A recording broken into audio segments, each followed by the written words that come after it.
విత్తు కొద్ది పంట అని నానుడి. విత్తనం నాణ్యత, జన్యు స్వచ్ఛతపైనే పంట దిగుబడి ఆధారపడి ఉంటుందనడంలో సందేహం లేదు. ఇక సాగులో అధిక దిగుబడి సాధించడానికి మనం చేపట్టే యాజమాన్య సస్యరక్షణ చర్యలు కీలక భూమిక పోషిస్తాయి. వీటన్నింటి కలయికయే నాణ్యమైన విత్తనోత్పత్తి. తెలుగు రాష్ట్రాల్లో ఖరీఫ్, రబీ సీజన్లలో ఏటా దాదాపు 42 లక్షల హెక్టార్లలో వరి సాగు చేస్తున్నారు. మరి ఇంత విస్తీర్ణానికి విత్తనం సరఫరా చేయాలంటే విత్తన సంస్థలకు రైతులు పరిశోధనా స్థానాల తోడ్పాటు తప్పనిసరి. సొంతంగా విత్తనం తయారు చేసుకోవడం వల్ల రైతుకు ఖర్చు తగ్గడంతో పాటు కొంత అదనపు ఆదాయం లభించే అవకాశం ఉంది. అయితే నాణ్యమైన విత్తనం ఎలా తయారు చేసుకోవాలి? ఇప్పుడు ఆ వివరాలు చూద్దాం.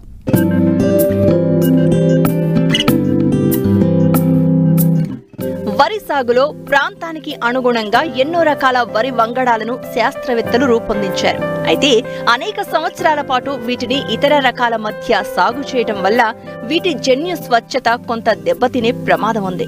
దీన్ని అధిగమించేందుకు విత్తన సంస్థలు ఏటా జన్యు స్వచ్ఛత ఉన్న మూల విత్తనాన్ని రైతులకు అందించి విత్తనోత్పత్తికి ప్రోత్సహిస్తున్నాయి. రైతులు పండించే ఈ విత్తనాన్ని ఫౌండేషన్ సీడ్ అంటారు. దీన్ని రైతుల వద్ద నుంచి బైబ్యాక్ ఒప్పందంతో విత్తన సంస్థలు తిరిగి సేకరించి ట్రూత్ఫుల్లీ లేబుల్డ్ విత్తనాలుగా మార్కెట్లో విక్రయిస్తాయి. విత్తనం కనీస నాణ్యత ప్రమాణాలు కలిగి అధిక జన్యు స్వచ్ఛత, మొలక శాతం, తక్కువ మలినాలు కలిగి తెగుళ్ల బారిన పడని విత్తనాన్ని నాణ్యమైన విత్తనంగా పేర్కొంటారు. ఈ విత్తనోత్పత్తి వల్ల రైతుకు బస్తాకు 500 నుంచి 1000 రూపాయలు అదనంగా లభించే అవకాశం ఉంది. అయితే ఇప్పటికే రబీ వరి సాగు పిలక దశలో ఉంది. రైతులే స్వంతంగా నాణ్యమైన విత్తనోత్పత్తిని చేసుకోవాలంటే ఎలాంటి జాగ్రత్తలు పాటించాలో తెలియజేస్తున్నారు మారుటేరు ప్రాంతీయ వ్యవసాయ పరిశోధనా స్థానం శాస్త్రవేత్త డాక్టర్ టి శ్రీనివాస్. రైతులు మనకి వరి అనేది ప్రధానంగా స్వపరాగ సంపర్కం చెందిన పంట కాబట్టి పరపరాగ సంపర్కం లేదు కాబట్టి స్వపరాగ సంపర్కం ఉంది కాబట్టి మనం విత్తనోత్పత్తి చాలా సులభంగా రైతు తనకు కావాల్సిన విత్తనం తనే తయారు చేసుకొని నాణ్యత, శ్రమ, ఖర్చు అన్నీ తగ్గించుకొని లబ్ధి పొందడానికి అవకాశం ఉంది.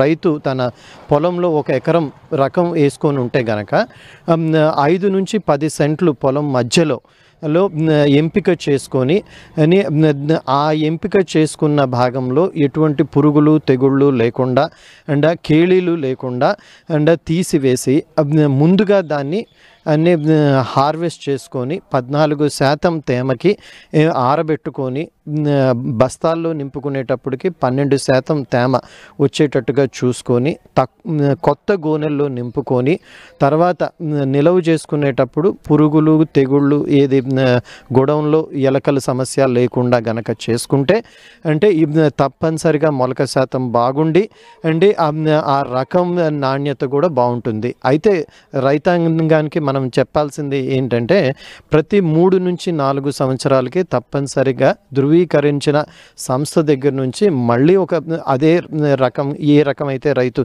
వేసుకోవాలి అనుకుంటున్నాడో దాని తాలూకా ఫౌండేషన్ విత్తనం కానీ సర్టిఫైడ్ విత్తనం కానీ తెచ్చుకొని మళ్ళీ 3 సంవత్సరాల వరకు అంటే 6 పంట కాలాల వరకు సార్వా దాల్వా గనక మనం లెక్కలో తీసుకుంటే అంటే రైతు తన పొలంలోనే విత్తనం సేకరించుకొని అదే విత్తనాన్ని దిగుబడులు తగ్గకుండా వాడుకునే అవకాశం ఉంది.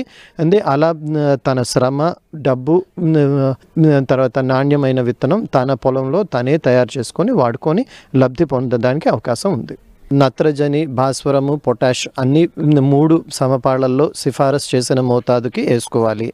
చాలా ప్రాంతాల్లో పొటాష్ అనేది వేయడం లేదు. ఈ పొటాష్ అనేది వేయనప్పుడు మనకి గింజ నాణ్యత రాదు, అలానే గింజ నూక అయిపోవడానికి కూడా అవకాశం ఉంటుంది. నత్రజని ఎక్కువ మోతాదులో వేసినప్పటికి కూడా మనకి నూక శాతం ఎక్కువగా రావడానికి అవకాశం ఉంటుంది. సో బ్యాలెన్స్డ్ ఫర్టిలైజేషన్ అంటే సమపాళ్లలో సిఫారసు చేసిన మోతాదులో మనం నత్రజని, భాస్వరం మరియు పొటాష్ ఎరువులు వేసుకోవాల్సిన అవసరం ఉంది. అలానే పురుగులు, తెగుళ్ళు కూడా మనం సకాలంలో నివారించుకోకపోతే గింజ నాణ్యత, విత్తనం ఒక నాణ్యత మనకి పడిపోతుంది. సో అగ్గి తెగులు, మెడవిరుపు తెగులు వచ్చినప్పుడు కూడా మనకి గింజ నాణ్యత పడిపోతుంది. అది విత్తనానికి పనికిరాదు. రసం పీల్చే పురుగులు వచ్చినప్పుడు కూడా మనకి నూకగా గింజ నూక అయిపోతుంది. మనకి ముడి బియ్య శాతం ముడి బియ్యపు శాతం తగ్గిపోతుంది. అలానే రకాల ఎంపికలో దాల్వాలో మనం ఎప్పుడు కూడా దీర్ఘకాలిక రకాలని ఎంపిక చేసుకోకూడదు.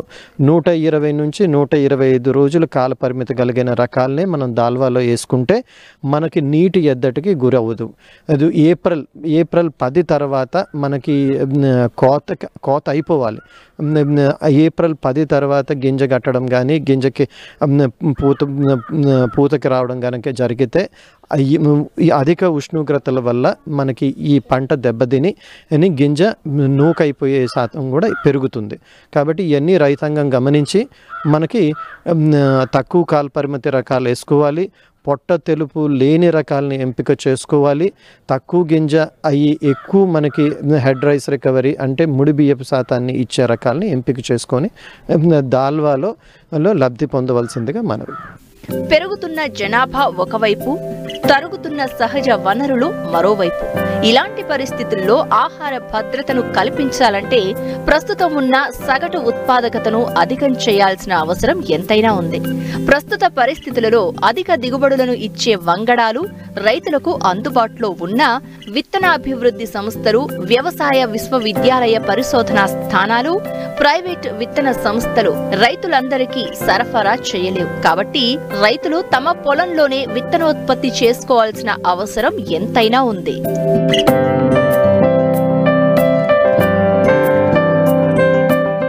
ఒకప్పుడు అడవుల్లో భారీ చెట్ల వద్ద మాత్రమే దొరికే తేనె ఇప్పుడు వ్యవసాయ అనుబంధ రంగ పరిశ్రమగా మారుతుంది. తేనెకు మార్కెట్లో మంచి డిమాండ్ ఉండడం, తక్కువ పెట్టుబడితో అధిక ఆదాయాన్ని తేనెటీగల పెంపకం ద్వారా వస్తుండటంతో రైతులు, చదువుకున్న యువత ఆసక్తి చూపిస్తున్నారు. ఇందుకు తగ్గట్టుగానే తేనెటీగల పెంపకంలో శాస్త్రవేత్తలు శిక్షణ ఇస్తున్నారు.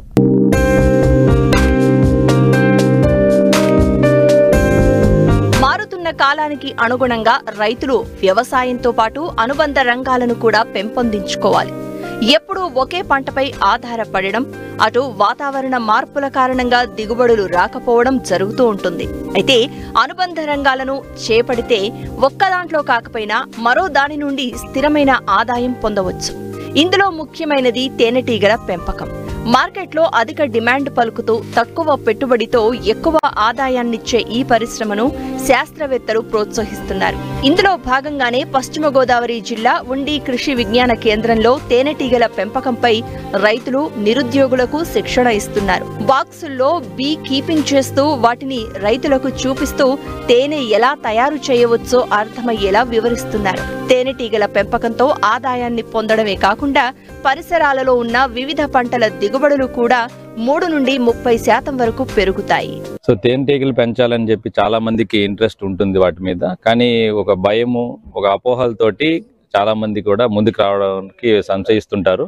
కాబట్టి దాని ప్రొటెక్షన్ మన చాలా టెక్నిక్స్ ఉన్నాయండి. వాటిని మనం జాగ్రత్తగా కనుక హ్యాండిల్ చేస్తే అవి మనల్ని ఏం చేయవు. ప్రొటెక్షన్ లేకుండానే కూడా వాటిని మనం హ్యాండిల్ చేసే విధంగా మన ఎక్స్పీరియన్స్ తీసుకోవచ్చు. స్టార్టింగ్ లో మనం తలకి తొడుగులాగా ఉంటుంది, మనం బీవేల్ అంటాం, దాన్ని వేసుకుని తర్వాత చేతులకి గౌజులు వేసుకోవడం వల్ల వాటిని కొట్టనీయకుండా మనం జాగ్రత్తలు తీసుకోవచ్చు. అదే కాకుండా కొంచెం ఒక పొగ డబ్బా అని ఉంటుంది, దాంతో మనం పొగ ఇవ్వడం వల్ల కొంచెం అవి మైకంలోకి దిగుతాయి.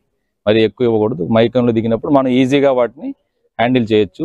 నిరుద్యోగ యువత, తర్వాత ఔత్సాహికులు ఎవరైనా కూడా ఇంటి దగ్గర కూడా పెంపకం చేసుకోవచ్చండి. సో తేనెటీగల పెంపకం వల్ల మనకి చాలా ఉపయోగాలు ఉన్నాయండి. మనకు తెలిసింది తేనెటీగలు అంటే తేనె అని మాత్రమే అనుకుంటాం.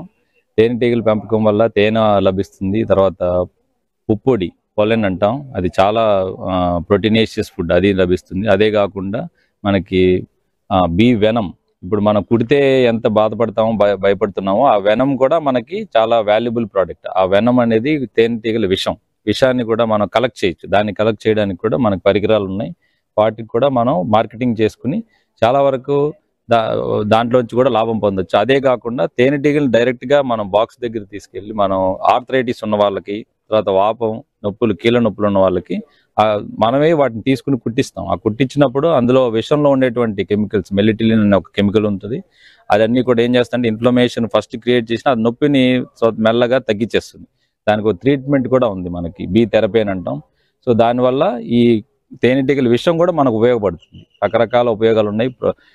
బీ వ్యాక్స్, బీ వెనము, పోలెన్, తర్వాత హనీ, వీటన్నిటికన్నా మించి మనం తేనెటీగల వల్ల కలిగే ఉపయోగం ఏంటంటే పాలినేషన్, పరపరాగ సంపర్కం అంటాం. ఇది అన్నిటికన్నా ముఖ్యమైన ఉపయోగం. దీనివల్ల మనకి పంటలు పండుతాయి, కాయలు కూరగాయలు కావచ్చు, పళ్ళ తోటలు కానీ అందులో ఈల్డ్ పెరగడానికి కానీ చాలా ఉపయోగం ఈ తేనెటీగల వల్ల వస్తుంది. చాలా వరకు ఈల్డ్ పెంచుకోవడం కోసమని ఇప్పుడు బాక్సులు పెడుతున్నారు. అలాగ ట్రై చేసి స్టార్ట్ చేసిన వాళ్ళు బీ కీపర్స్ అయిన వాళ్ళు కూడా ఉన్నారండి. తర్వాత మీకు ఈ తేనెటీగల పెంపకం మీద ఎవరైతే ఇంట్రెస్ట్ ఉండి చేయాలని అనుకుంటున్నారో వాళ్ళందరూ కూడా మమ్మల్ని సంప్రదించవచ్చు. కృషి విజ్ఞాన కేంద్ర ఉండిలో ఉచితంగా శిక్షణ ఇస్తుంటాము. నేను ఇక్కడ కృషి విజ్ఞాన సెంటర్లోని తేనెటీగల పెంపకం గురించి ట్రైనింగ్ ఇస్తున్నారంటే నేను ఇక్కడికి వచ్చాను. అండ్ నేను ఎంటెక్ చేశాను. సో మనం ఎలా ప్యూర్ హనీ అనేది ఎలా ప్రొడ్యూస్ చేసుకోవాలి, సో అక్కడి నుంచి స్టార్టింగ్ నుంచి మనం ఎలా ఎన్ని స్టేజెస్ ఉంటాయి, the life cycle of the బీస్, అండ్ మనం ఎలా ప్రికాషన్స్ తీసుకోవాలి, ఎన్ని వేస్ కింద మనం ఒక బిజినెస్ అన్ని స్టార్ట్ చేసుకోవాలి, లైక్ వ్యాక్స్ రూపంలో దాని నుంచి వచ్చే పాయిజన్ కూడా మనం యూజ్ చేసుకునేలాగా ఫస్ట్ నుంచి లాస్ట్ వరకు ఎన్ని విధంగా బిజినెస్ లో మనం మార్కెటింగ్ చేసుకోవచ్చు అండ్ దాన్ని తీసుకోవాల్సిన ప్రికాషన్స్. సో ఈ విధంగా మనం ఇక్కడ అన్ని మనకి ఎక్స్ప్లెయిన్ చేశారు Rajesh sir and Mallikarjun sir. So ఇవన్నీ నేను ఇక్కడ అంతా నాలెడ్జ్ అనేది గెయిన్ చేశాను. సో ఈ నాలెడ్జ్ తో నేను ఫ్యూచర్ లో ఏమన్నా నేను ట్రై చేయాలని అనుకుంటున్నాను.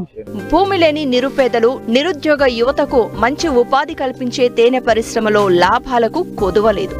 ఏడాది పొడవునా తేనె ఉత్పత్తి ఉండడం, ఎంత కష్టపడితే అంత లాభం అనే విధంగా ఈ పరిశ్రమ దినదినాభివృద్ధి చెందుతోంది. కొత్తగా ఈ పరిశ్రమ చేపట్టాలనుకునేవారు ఉండి కృషి విజ్ఞాన కేంద్రంలో సంప్రదించి ఉచితంగా తేనెటీగల పెంపకంలో శిక్షణ పొందవచ్చు. వ్యవసాయ రంగం పర్యావరణ మార్పులతో పాటు విపరీతమైన చీడపీడల వల్ల కునారిల్లుతోంది.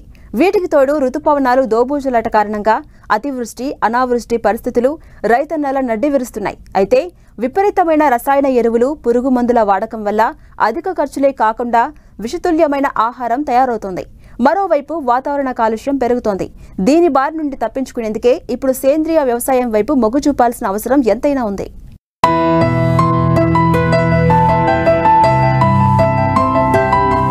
సేంద్రియ వ్యవసాయం మనం అన్వేషించాల్సిన, పరిశోధించాల్సిన కొత్త పద్ధతేమీ కాదు. మన దేశంలో పూర్వీకులు వందల సంవత్సరాల నుండి 60 ఏళ్ల క్రిందటి వరకు ఆచరిస్తూ వచ్చింది. మనకు స్వాతంత్ర్యం వచ్చిన నాటికి ఆకలి చావులు ఎక్కువయ్యాయి. ఆహార ధాన్యాల కోసం ఇతర దేశాలను ఆశ్రయించాల్సి వచ్చింది. హరిత విప్లవం తేవాలనుకున్నాం. ఆశయ సిద్ధికి అధిక దిగుబడి రకాలను, రసాయనిక పురుగు మందులను, రసాయన ఎరువులు వాడాం. దేశంలో ఆహార ధాన్యాల ఉత్పత్తి గణనీయంగా పెంచాం. లక్ష్యం సాధించాం. అయితే దురదృష్టవశాత్తు ఈ ప్రక్రియలో వాడిన రసాయనాలు ప్రకృతి మాత, భూమాతల ఆరోగ్యాన్ని చాలా మట్టుకు దెబ్బతీశాయి. విచక్షణ రహితంగా వాడిన పురుగు మందులు పీల్చే గాలి, తినే ఆహారాన్ని, తాగే నీటిని, కడకు చంటి పిల్లలు త్రాగే తల్లి పాలను కూడా కలుషితం చేశాయి. అదేవిధంగా సేంద్రియ ఎరువులను విస్మరించి విచ్చలవిడిగా వాడిన రసాయనిక ఎరువులు నేలను నిస్సారం, నిర్వీర్యం, అచైతన్యం చేశాయి. దాదాపు దశాబ్దం కాలం నుంచి దిగుబడులలో చెప్పుకోదగిన పెరుగుదల కనిపించటం లేదు. రాబోయే రోజుల్లో ఈ సమస్య పరిష్కారానికి, నేల ఉత్పాదకత పెంచడానికి సుస్థిర వ్యవసాయం ఎంతో అవసరం. ఆహార భద్రతకు ప్రకృతిలో సహజ వనరులైన సేంద్రియ పదార్థాలను ఉపయోగించి సక్రమమైన యాజమాన్య పద్ధతులతో సుస్థిరమైన పంటల ఉత్పాదకతలతో ఆరోగ్యవంతమైన పర్యావరణ వ్యవస్థను రూపొందించేందుకు సేంద్రియ వ్యవసాయం ఒక్కటే మార్గం.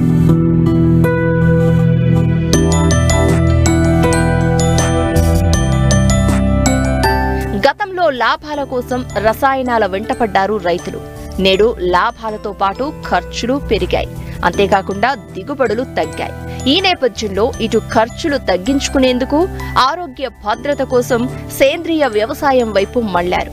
కానీ ప్రస్తుతం సేంద్రియ వ్యవసాయం చేస్తున్న రైతులు ఎదుర్కొనే సమస్యలు చాలానే ఉన్నాయి. అసలు సేంద్రియ ఎరువుల ఉత్పత్తిని పెంచే మార్గాలేంటి? వాటి ఉత్పత్తికి ఎలాంటి ప్రోత్సాహకాలు ఇవ్వాలి? సేంద్రియ ఉత్పత్తులకు మార్కెట్ సౌకర్యం ఏ విధంగా మెరుగుపరుచుకోవాలి? దీనిపై నియంత్రణ ఏ విధంగా ఉండాలనే అంశాలతో పాటు అందుబాటులో ఉన్న వనరులతో సేంద్రియ ఎరువులు ఏ విధంగా తయారు చేసుకోవచ్చనే అవగాహన అధికారులు కల్పించాల్సిన బాధ్యత ఎంతైనా ఉంది. మరోవైపు సేంద్రియ వ్యవసాయం చేసే భూమిని సర్టిఫికేషన్ ఎవరు చేస్తారు? చేస్తే ఈ సంస్థలు ఎక్కడున్నాయి? ఉంటే రైతుల సమస్యలు నివృత్తి చేయాల్సిందే. ఇన్ని సమస్యలుండి దిగుబడి తక్కువగా ఉన్నా రైతులు మాత్రం సేంద్రియ వ్యవసాయం వైపే మొగ్గు చూపుతున్నారు. ప్రకృతి వ్యవసాయంలో రైతుకు ఒక దేశవాళీ ఉండాలి, ఉంటే ఒక 4 నుంచి 5 ఎకరాలు చేసుకోవచ్చు. ఈరోజు ఈ కెమికల్ వల్ల రైతులకు పెట్టుబడులు బాగా పెరిగిపోతున్నాయి కాబట్టి ఈ ప్రకృతి వ్యవసాయం చేసుకునేందుకు అనుకూలంగా ఉంటుంది. ఇది టెక్నాలజీ అందుబాటులో లేదు. ఈ అందుబాటులో ఉండాలంటే రాష్ట్ర ప్రభుత్వం ఒక పైలట్ ప్రాజెక్టు చేపట్టి రైతులకు ఈ టెక్నాలజీ అందుబాటులోకి తెచ్చేది ఉంటే రైతులు చిన్నకారు రైతులు వాళ్ళ పొలంలో వాళ్ళు చేసుకోగలుగుతారు. రైతుకు ఎరువులు, పురుగు మందులు ఇవి ఆదా అయితే మన గ్రామంలోనే దొరికే చెట్లతోని కషాయాలు తయారు చేసుకొని నీమాస్త్రం, బ్రహ్మాస్త్రం, అగ్నేస్త్రం, పశుపని కషాయం ఇలాంటి చేసుకొని రైతు స్ప్రే చేసుకోవడం వలన పురుగు మందుల వాడకం రైతుకు కొని తేయవలసిన అవసరం ఉండదు. కొన్ని వ్యవసాయ పరిశోధన కేంద్రాలలో ఇవి పెట్టి రైతులకు విస్తృతంగా శిక్షణ ఇచ్చి చేసేది ఉంటే రైతులు ముందుకొచ్చి చేసుకోగలుగుతారు. ఘనజీవామృతం, ద్రవజీవామృతం ఇవి తయారు చేసుకునేందుకు ఇది ఎట్లా చేసుకోవాలి, ఏంటిది, ఎంత మోతాదులో మన భూములకి ఇవ్వాలి అనేది ఇది రైతులకు పూర్తిగా అవగాహన లేదు. కొంతమంది రైతులు చేస్తారు కానీ వాళ్ళకు సమస్యలు వస్తే చెప్పేవాళ్ళు లేక మళ్ళీ కొందరు మానేస్తారు. అక్కడక్కడ రైతులు సక్సెస్ అవుతారు. ఆ సక్సెస్ అయిన రైతుల అనుభవాలను తీసుకొని ప్రభుత్వం ఈ శిక్షణ కేంద్రాలు ఏర్పాటు చేసి ఇచ్చేది ఉంటే రైతులకు ఉపయోగపడుతుంది. ప్రకృతిలో సహజ వనరులను ఉపయోగించి పర్యావరణాన్ని కాపాడుకుంటూ చేసే వ్యవసాయమే సేంద్రియ వ్యవసాయం. పంట మార్పిడి, విత్తన ఎంపిక, నీటి నిర్వహణ, దుక్కి దున్నడం, అంతర సేద్యం కూడా ఇందులో భాగమే.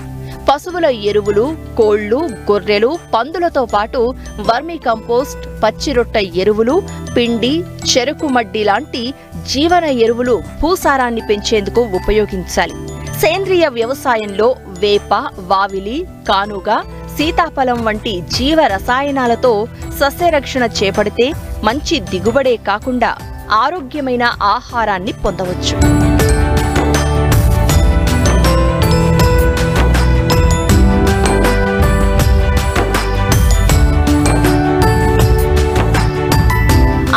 భద్రతకు, పౌష్టికాహార ఉత్పత్తికి సేంద్రియ వ్యవసాయానికి మించిన మరో ఉత్తమ మార్గం లేదని వ్యవసాయ శాస్త్రవేత్తలు కూడా చెబుతున్నారు. ఈ విధానంలో పంటలకు నష్టం వాటిల్లజేసే క్రిమి కీటకాలు, వాటి శత్రువులు, సేంద్రియ వ్యవసాయ విధానం ఈ మూడింటి మధ్య కొనసాగే సమతుల్యం కారణంగా ఏ జీవి తన జనాభాను విపరీతంగా వృద్ధి చేసుకునే పరిస్థితి ఉండదని వారంటున్నారు.